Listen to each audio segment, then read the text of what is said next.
Misha, doja të pyesja,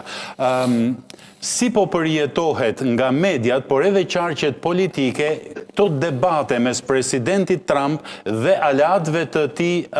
në Europën perëndimore?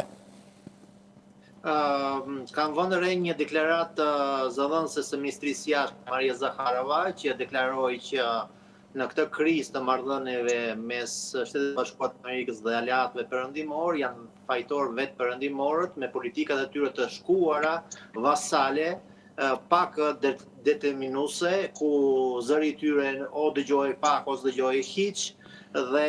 amerikanët bënin atë që donin gjithmonë. Në momentin kur marrëdhëniet mes Shtetit Bashkuar të Amerikës dhe aleatëve të tyre pësuan krisje, dhe kjo krisje ishte sidomos e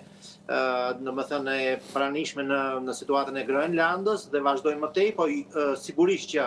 problemet, le të themi, të ekzistencës dhe të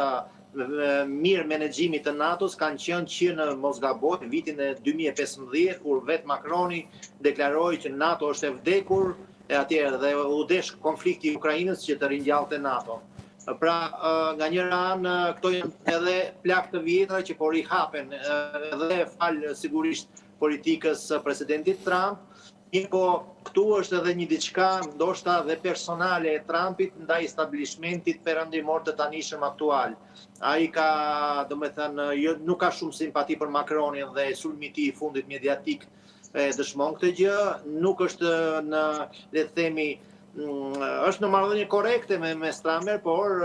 gjithmonë nënvizon që ai nuk është Churchilli dhe sigurisht që nuk ka simpati për kancelarin gjerman. Nga ana, për pritshmërisë në Rusi, nga mass mediat edhe për në qarqet politike, të gjithë pothuajse janë unanim që shpërbërjet e NATO-s nuk do të ketë. Nuk do të ketë shpërbërjet e NATO-s.